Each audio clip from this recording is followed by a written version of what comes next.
असली शिवसेना के अध्यक्ष उद्धव ठाकरे जी,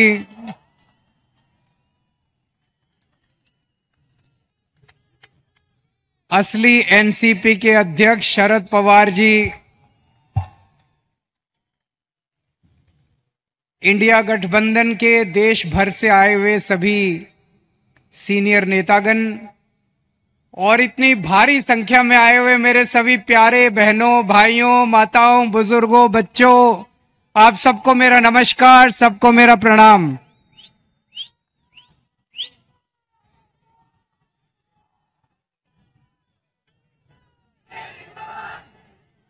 दोस्तों, आज आप लोगों के बीच में आके मुझे बहुत अच्छा लग रहा है। सीधे जेल से आ रहा हूं आप लोगों के बीच में।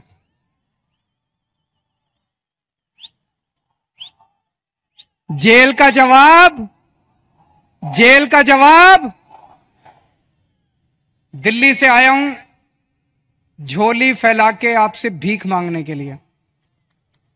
मेरे भारत को बचा लो, मेरे देश को बचा लो।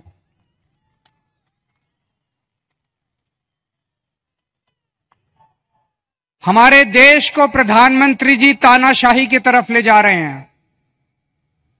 हमारे देश को बाबा साहब अंबेडकर ने एक शानदार संविधान दिया था, जनतंत्र का। जनता चुनेगी, वोट करेगी, लोग चुने जाएंगे, वो शासन करेंगे। जिनको जनता चुनेगी वो शासन करेंगे। जनता के मुताबिक काम किए। अब धीरे धीरे धीरे धीरे प्रधानमंत्री जी ये जनतंत्र खत्म करना चाहते हैं। मेरा उदाहरण लीजिए, दिल्ली में हमें 2015 में दिल्ली में 70 सीट हैं, विधानसभा में 70 सीट हैं। 70 में से 67 सीट, 67 सीट आम आदमी पार्टी को मिली थी। 5 साल बाद चुनाव हुए 2020 में, और 2015 में 67 सीट आम आदमी पार्टी को, 3 सीट बीजेपी को। 2020 में 70 में से 62 सीट आम आदमी पार्टी को, 8 सीट बीजेपी को। तो मोदी जी ने देखा कि दिल्ली में आम आदमी पार्टी को हरा नहीं सकते, तो मोदी जी ने एक षड्यंत्र रचा, एक फर्जी केस बनाया। उसमें मनीष सिसोदिया को, सतिंदर जैन को, सबको उसमें गिरफ्तार किया और फिर मुझे गिरफ्तार कर लिया। अगर हरा नहीं सकते तो गिरफ्तार कर लो। उन्हें लगा कि गिरफ्तार करेंगे तो केजरीवाल को इस्तीफा देना पड़ेगा, लेकिन केजरीवाल ने तय किया सरकार जेल से चलाएंगे। मैंने इस्तीफा नहीं दिया, सरकार जेल से चलाएंगे। अगर मोदी जी जनतंत्र को जेल में कैद करेंगे तो हम जनतंत्र को जेल से चला के दिखाएंगे।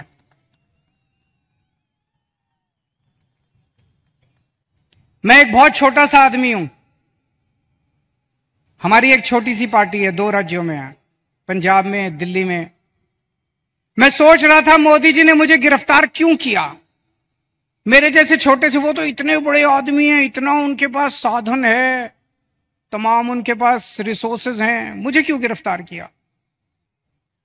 मुझे गिरफ्तार किया क्योंकि दिल्ली के गरीब बच्चों के लिए मैंने अच्छी शिक्षा का इंतजाम किया।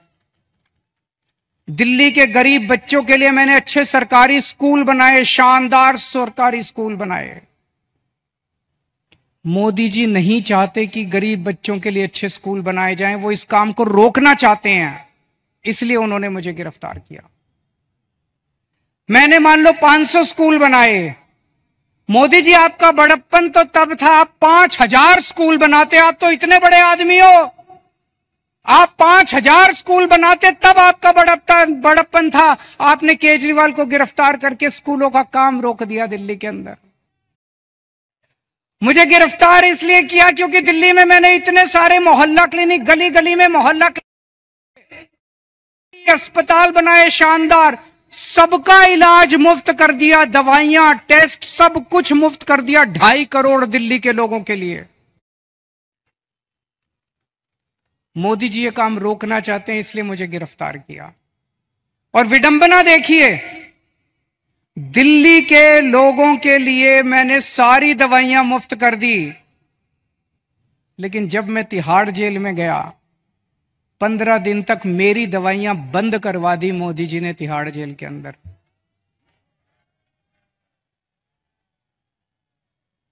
मैं शुगर का मरीज हूं 20 साल से, और 10 साल से इंजेक्शन ले रहा हूं इंसुलिन के। रोज 4 इंजेक्शन लगते हैं मेरे को इंसुलिन के, 52 यूनिट इंसुलिन लेता हूं रोज। लेकिन जब मैं तिहाड़ गया, मोदी जी ने मेरे इंजेक्शन बंद करा दिए। 15 दिन तक मेरी 300 पहुंच गई शुगर, 350 पहुंच गई शुगर। मैं बोलता रहा वहां पे अफसरों को, कर्मचारियों को, मुझे इंसुलिन चाहिए, उन्होंने नहीं दी। बोले ऊपर से आदेश है, इंसुलिन नहीं दे सकते। अगर किसी आदमी को कई दिनों तक शुगर हाई रहे तो उसकी किडनी खराब हो जाती है, उसका लिवर खराब हो जाता है। मुझे नहीं पता ये क्या करना चाहते थे मेरे साथ, लेकिन इतिहास गवाह है, ऐसे बहुत सारे किस्से हुए हैं जब विरोधियों को और विपक्षी पार्टी के लोगों को जेल में डाल के उनके शरीर को खराब कर दिया गया।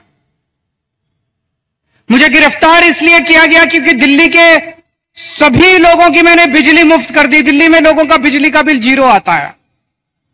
मैं मोदी जी को कहना चाहता हूं कि आपकी बड़प्पन तो तब होता जब आप पूरे देश के लोगों की बिजली मुफ्त कर देते। आपने दिल्ली के लोगों की बिजली आप रोकना चाहते हो, इसलिए आपने मुझे गिरफ्तार किया। अब दोस्तों, ये लोग कह रहे हैं कि मुझे 2 तारीख को दोबारा जेल जाना है। मैं जेल जाऊंगा कि नहीं जाऊंगा, ये आपके हाथ में है। अगर आपने इंडिया गठबंधन को जिता दिया, अगर आपने इंडिया गठबंधन की सरकार बना दी, तो मुझे जेल जाने की जरूरत नहीं पड़ेगी। और अगर आपने कमल का बटन दबाया तो मुझे दोबारा जेल जाना पड़ेगा। तो जो लोग मुझे जेल भेजना चाहते हैं, कमल दबा देना, और जो मुझे आजाद देखना चाहते हैं, इंडिया गठबंधन को जिता देना। जब आप बटन दबाने जाओ तो इस बार बटन केजरीवाल को जेल भेजने या केजरीवाल को आजाद करने के लिए दबाना।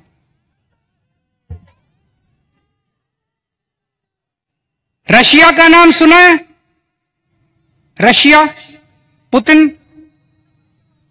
ने क्या किया? जितने विपक्षी नेता थे उनको सबको कैद करके जेल में डाल दिया या मरवा दिया, और फिर चुनाव करवाए। 87% वोट मिल गए, 87%। जब विपक्षी नहीं होगा, लड़ने वाले नहीं होंगे, सारे वोट आप ही को मिलेंगे। बांग्लादेश में भी अभी ऐसा हुआ, उसने सारे विपक्षी नेताओं को जेल में डाल दिया और शेख हसीना जीत गई।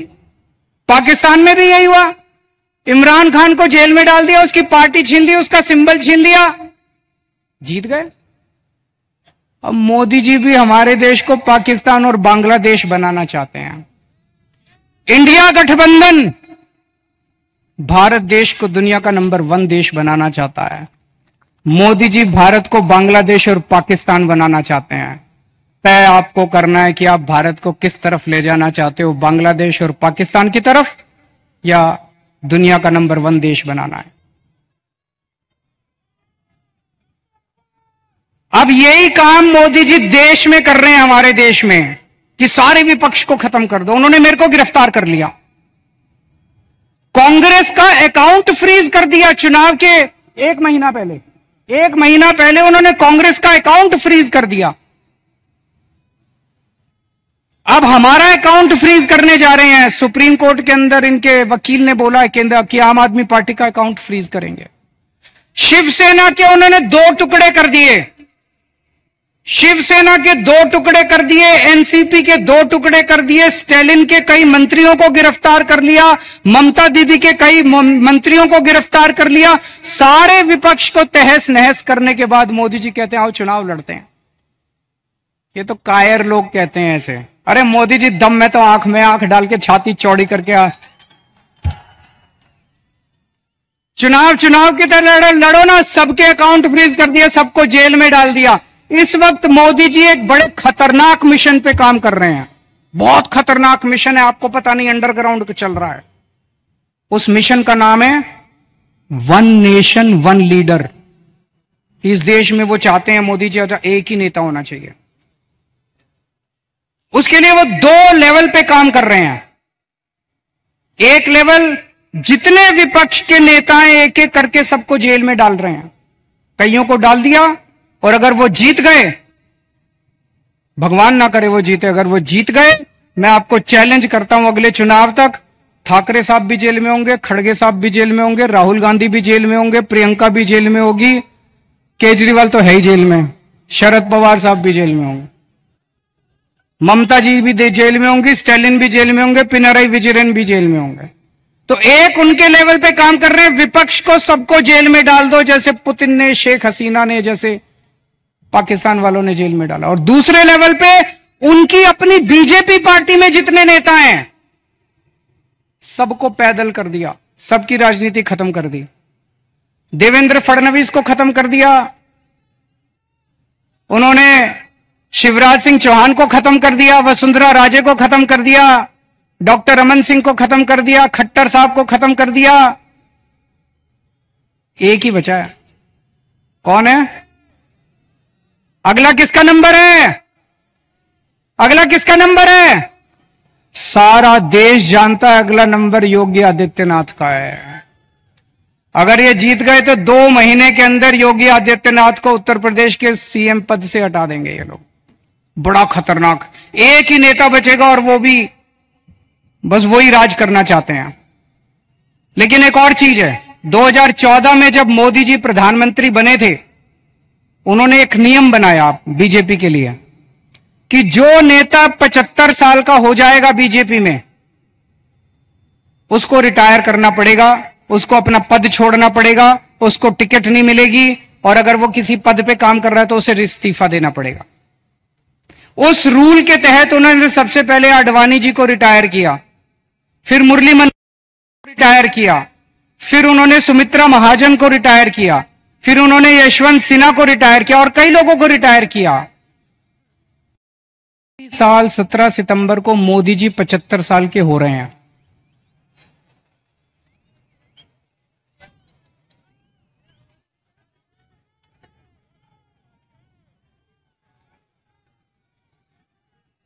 और मोदी जी ने तय किया है वो अपने बाद अमित शाह को प्रधानमंत्री बनाएंगे। मोदी जी ने तय किया है वो अपने बाद अमित शाह को, तो इस बार मोदी जी अपने लिए वोट नहीं मांग रहे, अमित शाह के लिए वोट मांग रहे हैं। अमित शाह को प्रधानमंत्री बनाने के लिए वोट मांग रहे हैं। आप अपने आसपास जितने बीजेपी के सपोर्टर हैं, बीजेपी के वोटर हैं, बीजेपी के भक्त हैं, उनको बोलना अगर वो वोट डालने जाएं, ये सोच के जाएं कि वो अमित शाह के लिए वोट दे रहे हैं, मोदी जी के लिए वोट नहीं दे रहे हैं। आंख बंद कर लें और सोचें कि मोदी जी की बजाय अमित शाह प्रधानमंत्री बनने वाले। और उसमें भी जितने पिछले 2 साल से इस पे काम कर रहे हैं मोदी जी, जितने नेता थे बड़े छोटे बीजेपी के अंदर, सबको खत्म कर दिया। शिवराज सिंह चौहान को, वसुंधरा राजे को, डॉक्टर रमन सिंह, योगी आदित्यनाथ को 2 महीने में हटा देंगे ताकि रास्ता साफ हो जाए, अमित शाह बचे केवल। यह बात मैंने जेल से निकलने के अगले दिन प्रेस कॉन्फ्रेंस करके कही थी। जैसे ही मैंने कहा, सबसे पहले अमित शाह बोले नहीं नहीं मोदी जी रहेंगे हमारे 5 साल प्रधानमंत्री, मोदी जी रहेंगे। उसके बाद एक के बाद एक ही दिन में 24 घंटे में इतने नेताओं ने कहा मोदी जी रहेंगे प्रधानमंत्री, मोदी जी। मोदी जी ने नहीं कहा, मोदी जी देश के सामने कह दे कि वो रूल तो मैंने आडवाणी जी से छुटकारा पाने के लिए बनाया था, मैं तो रहूंगा। या तो मोदी जी कह दे भाई मैं तो पर अप्लाई नहीं होता, ये तो मैंने आडवाणी जी की राजनीति खत्म करने के लिए बनाया था, उनको रास्ते से हटाने। लेकिन अभी तक मोदी जी नहीं बोले, इसका मतलब मोदी जी रिटायर करेंगे और यूपी के मुख्यमंत्री को हटाया जाएगा। मैं देख रहा हूं महाराष्ट्र में इन दिनों कुछ ज्यादा ही चक्कर लगा रहे हैं मोदी जी। अभी थोड़े दिन पहले आए, इतनी गंदी गालियां देते हैं वो, प्रधानमंत्री को ये शोभा नहीं देता। वो पवार साहब के लिए बोले भटकती आत्मा, ये शोभा देता है प्रधानमंत्री जैसे व्यक्ति को? शरद पवार जी की इतने सीनियर नेता हैं देश के, आपकी उनसे वैचारिक भिन्नता हो सकती है, अलग अलग पार्टी में हो सकते हैं, लेकिन थोड़ी सी इज्जत तो रखिए। 84 साल की उम्र है शरद पवार जी की, मोदी जी की 74 साल की उम्र है, 10 साल बड़े हैं उनसे, और उनको कहते हैं भटकती आत्मा। ये तो सड़क छाप बात है। वो उद्धव ठाकरे जी को कहते हैं, क्या बोले उद्धव ठाकरे जी को? नकली संतान।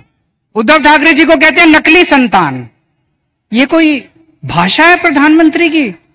इस तरह से बोलते हैं प्रधानमंत्री?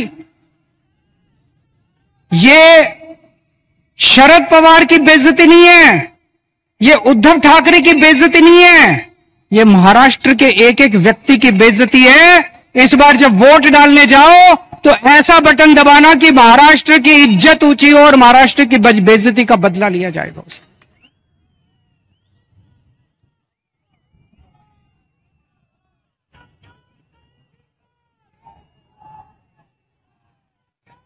मेरे को इन्होंने 21 दिन की मोहलत दी है सुप्रीम कोर्ट ने।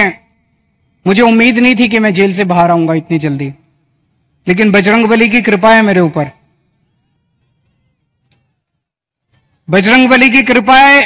अचानक एक दिन मैं सेल में बैठा था, मेरा 25 नंबर सेल है, जेल नंबर, अब दोबारा जाना है मुझे, आप लोग मुझे चिट्ठी लिख सकते हैं जेल में। Cell number 25, jail number 2, Tihar jail. और मेरे सेल में 2-2 सीसीटीवी कैमरे लगा दिए मोदी जी ने, 2 सीसीटीवी कैमरे हैं, 24 घंटे मेरी मॉनिटरिंग होती है। 13 अफसर बिठा रखे हैं, एक एक अफसर के पास 2-2 टीवी स्क्रीन है जिसपे मैं कितने बजे उठता हूं, बाथरूम कितने बजे जाता हूं, कितनी देर टॉयलेट करता हूं, खाना खाता हूं, टीवी देखता हूं, किताब पढ़ता हूं, क्या करता हूं क्या नहीं करता। आप सोच के देखो, अगर आपको यह पता चले कि 24 घंटे आपके हर मूवमेंट को कोई मॉनिटर कर रहा है, जीना मुश्किल हो जाता है। और 2 टीवी स्क्रीन प्रधानमंत्री जी के अपने दफ्तर में लगे हुए, 24 घंटे मोदी जी मेरे को देखते हैं कि मैं क्या कर रहा हूं।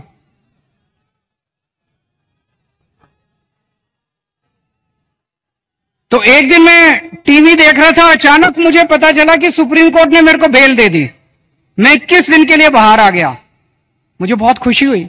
उसी वजह से आज आप लोगों के बीच में आने का मौका मिला।